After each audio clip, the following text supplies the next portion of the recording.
Hello. It is F1 Spud here, and welcome to episode 6 of Spud Ball. Today we're going to be talking about Luton Town, their rise from non-league to the Premier League, their transfer budget and policies, and are they making the right strategic calls here for the long term rather than the short term? Make sure if you do enjoy the video to drop a like, and if you are new, please subscribe. We need at 210 subscribers. As well, we will be doing a giveaway on our Twitch when we hit 3,000 followers. We're only about 38, 39 away. So make sure to drop a follow. I'll put a link in the description. It's free to follow. And also, if you want to join the Fantasy Football League, there is a prize for the winner. I'll put a link in that for that as well in the description. Let's just get straight into this one. By the way, before we do, thank you so much for the support on the Sobos live video. We got over 400 views on Big Dom, on Sobo. 400 views. That's huge for me. So thank you so much. Without further notice, let's just get into it. Is Luton's town strategy a strategic masterclass? Or is it destined to fail? Let's see. First of all, we're going to talk about Luton's journey. To fully appreciate Luton Town's rise to the Premier League, you have to understand their lowest points. The date is April 2009.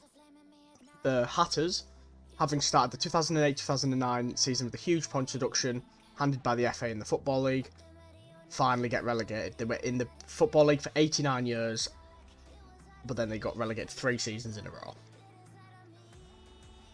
Mick Harford, who is now the head of recruitment, was currently the manager, and at the time he said, "I glanced at the clock and I said to them, remember this time, it's 16:55 on the 13th of April, and this is a new era, the rebirth of Luton Football Club." Then managers Mick Harford's words to his players to 0-0 draw at Chesterfield, which ultimately set them down to the National League. The resurgence was not instant. Harford left by mutual consent after a slow start to their debut season in the Conference Premier, now known as the National League, in 2009. The club's next 3 managers, Richard Money, Gary Brabin and Paul Buckle, would oversee 3 consecutive seasons of playoff heartbreak. "I never thought we could make it back from where we came from," says Harford, now at Luton's head of recruitment. They ended the 2013-14 campaign with 101 points, 102 goals and 19 points ahead of second place Cambridge United. After the punishment that almost finished the club and sent them into liquidation, bankruptcy, the club would be dead, pretty much. They were back in League 2. The manager at the time, Mr. Still, he was dismissed after a stagnant start to the club's second season back in the 4th tier and replaced by Nathan Jones, who you will know had a very short stint at Southampton with very weird press conferences. After more Luton heartbreak in the 2016-17 playoffs, the Welshman guided the club to a second place finish and promotion in 2018. A strong start to life in League 1 attracted Championship side Stoke City to recruit Luton's manager. He failed at Stoke and eventually was back at Luton. 10 years on from relegation to non-league at Chesterfield, Harford, returning as caretaker manager, guided the club to back-to-back promotions and a place in the second tier. They remained in the second tier until last season, where Welshman Rob Edwards, who was at their rivals Watford for the start of the season, guided Luton to a penalty shootout win against Coventry at Wembley. They were in the Premier League for the first ever time. I will be looking here at their proposed strategy, their aims and their transfers in this video. We're going to talk about the stadium first. Luton won the most expensive game of football, yet they're not spending anywhere near the money that other promoted teams have done in past seasons, such as Nottingham Forest and Fulham. A reminder that Nottingham Forest didn't have many players after their promotion. They had about 6 or 7 senior players left, whereas Luton didn't lose many at all. They've kept most of their players on for another season at least, which I think is a very good decision, because then they've got a high chemistry with the manager. The players know the player style, and ultimately that will give them an advantage in must-win games against the other teams that are fighting at the bottom of the table. They're going to be spending a lot of the money on stadium development, which will be done just after the season starts. This is understandable, as they will have a higher stadium attendance, which will generate more revenue, more season tickets, and it will increase the supply and demand of matchday products. Ultimately, investing the money that they earned for winning that game into the club, into the stadium, will ultimately give them more money in the future. In the long-term effect, this is really good. More supply and more demand means there'll be more products produced, which means there'll be more people spending their money on them products, and ultimately this will improve the cash flow of the club. Now, the transfer policy and budget. Luton have currently signed 4 players and have given contracts to their players from last season. The majority of them accepted them, of course.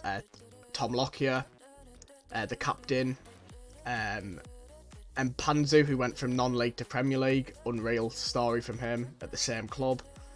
They also gave a contract extension to Eli Adebayor as well, which is really good for Luton. Very good forward. A lot of people are saying that Luton's signings are poor quality and they're not signing players that are going to keep them up. I'm going to explain Luton's strategy here. I won't lie. At first, I was in the same boat as these people criticising them. Signing players from League One? Don't you want to stay in the Premier League? I thought. However, after some research and etc., I completely understand why they're doing it. So they're bringing in top EFL players so that if they do go down, which I do think they will, by the way, they won't leave or get loaned out. Leeds spent a ridiculous amount of money on players, and most of them have been loaned out due to a relegation clause in their contract by former Sporting Director Victor Orta. Ultimately, that has cost Leeds a lot of money. Christensen's gone to Roma. Llorente's also at Roma, I believe. Rodrigo's been sold for $3 million to a Qatari club. Nonto's linked with Everton. Nonto's linked with Everton. They've lost Mark Rocker as well on loan. These players that they signed last season already going out the door. They spent $40 million on Jorginho Reuter, who barely got a minute in the Premier League. So if Luton do go down, if they come back up in 2024-25 with the same players that won't have left the club if they've gone down in the first place, they can then spend more money in that year as the stadium will be refurbished and fully developed. If you actually look at Sheffield United, right, a lot of their players went down with Sheffield United in 2020, and now a lot of them are back in the Premier League with them. Sander Berg, McBurney, Brewster. So I can understand that some players will stay even if they're good enough, because, you know, Sander Berg's been linked with Premier League clubs for quite a few years now. But, yeah, I think it would work really well. Now, I don't know how Leeds are going to do next season. I think if they don't keep Nonto and Somerville, they might struggle. So far, then, the incomings. They've signed Ogbene, who was a free agent at Rotherham before he was a free agent, of course. He can play on the right wing or the striker position. I think that's a good, versatile position. However, the normal formation for Luton, I believe, is a 3-5-2 with a holding midfielder, and that'll be someone that we'll mention towards the bottom of this list. Then they've signed Anderson from Barnsley, undisclosed fee for the Danish centre-back. Now, he was playing in League One last season, okay?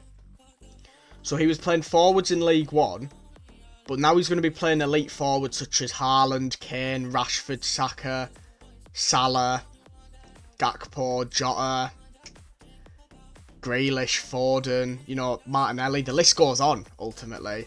So it's going to be a huge step up from League One to the Premier League. They've also signed Teeth Chong from Birmingham for $5 million, potentially rising up to $10 million, I've heard. That could be wrong. That's just what I heard. It's conflicting reports. So quite a lot of money. This was their record signing at the time. It could still be. I don't know how much Nakamba went for, or if they sign anyone else. They will be definitely signing a keeper, I think, though. I'll mention that one shortly. Good player, has potential still. Obviously, he was at Man United. He was also in the Bundesliga.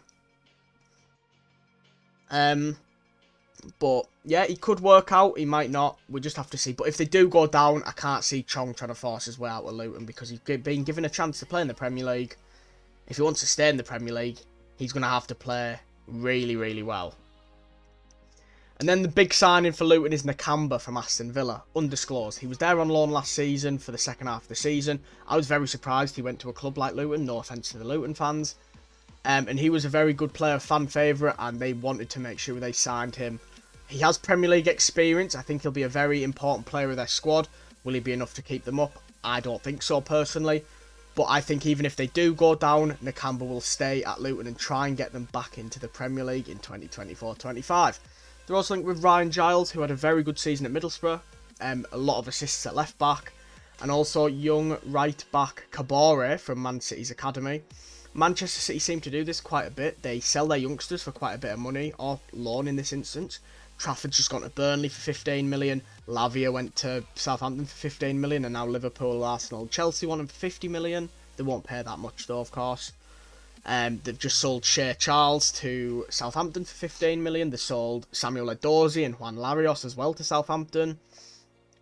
So Manchester City's academy, they end up putting buyback clauses into their contracts. So if they perform really well, Manchester City can buy them back. I believe that they should be signing a couple more players, but I don't expect them to spend too much more money. They do need a goalkeeper. The goalkeeper they had last season was on loan from Nottingham Forest. I do think, though, without a key signing, they won't stay up. And this is the reason I'm going to talk about that. This is the team I wanted to talk about a lot in this video, Brentford in 2021-22, their first season in the Premier League. Brentford have never really had a huge budget as well until more recently. They've signed Lewis Potter last season. He hasn't worked out really. Damsgaard, they've signed Kevin Schade on a permanent deal. They've just signed Nathan Collins for 23 million from Wolves. But when they got promoted, they didn't buy too many players or spend too much money. Obviously, as well, compared to Luton, they had a new stadium, the G-Tech Community Stadium. They already had good players such as Tony Mbuemo, Henry Raya, etc., Jensen, Norgard. And now, they're all quality Premier League players. However, that shouldn't say signing in the summer because he didn't. The only reason Brentford really struggled in 2021-22, and the main reason that they stayed up was because they signed Christian Eriksen for free in January. Christian Eriksen in this Brentford team was amazing, and him with Mbuemo and Tony, their partnership worked really well. And I think he was the reason they stayed up. Now they're a top half Premier League side. They're a very good team, Brentford. I know they don't have Tony for the first half of the season, but I think Visser, who they did sign for 10 million euros in 2021-22, will be a very good signing. He is a very good signing, sorry. He'll be a very good replacement, is what I was meant to say. Luton will be looking for Brentford for inspiration. However, I think without a signing like Eriksen, like a shock-free transfer, for a player that's better than most of their other players, a star player pretty much, I don't think that they'll stay up. Where do I think Luton will finish? I think they'll finish in 20th place, unfortunately. They will get the majority of their points at Kenilworth Road. I think they will really struggle away from home, just like Nottingham Forest did this season. Sorry to say that, of course, but that doesn't mean they can have a good and enjoyable season. They've earned it. Then they can try and come back up to the Premier League in 2024-25 with a stronger squad and a better stadium. I just don't think the quality's there personally, but I completely understand their long-term approach compared to a team like Sheffield United, who have also had a good long-term approach, but they've already got Premier League experience, a lot of their players, whereas Luton's don't. Nakamba's probably the only one with proper Premier League experience at the moment, because I don't even know if Chong actually played senior level for Man United. He might have played a couple of cup games, but I'm not too sure on that. Anyway, that's going to be the end of this video today. It's not really a long one, but I've kind of said a lot in a short space of time. From the business point of view, the sporting point of view, and I honestly, I hope Luton have a good season. I hope they do well. I'm looking forward to watching Luton play some games, except when they play against Liverpool. I hope they get absolutely smacked.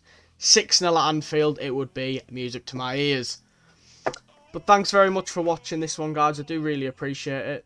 Obviously, it's uploaded on Friday because I'm not here this weekend. Obviously, I'll put the vote out on my Twitter, which I'll also put a link to my Twitter in the description of what we're going to do next week. It's kind of just about what, normally it's just any sporting news. We could potentially go to the MLS and do a video on Inter Miami. Or we could go to the Saudi League again, but we probably don't want to go to the Saudi League with me. My opinions ain't great. Thanks very much for watching. Have a great Friday evening. Or if you're watching this on a Saturday, have a great Saturday evening. Thanks everyone for watching. Please drop a like, a subscribe and a comment. You don't have to drop a comment. I'm waffling now, so I'm going to just click stop recording. Alright. See ya.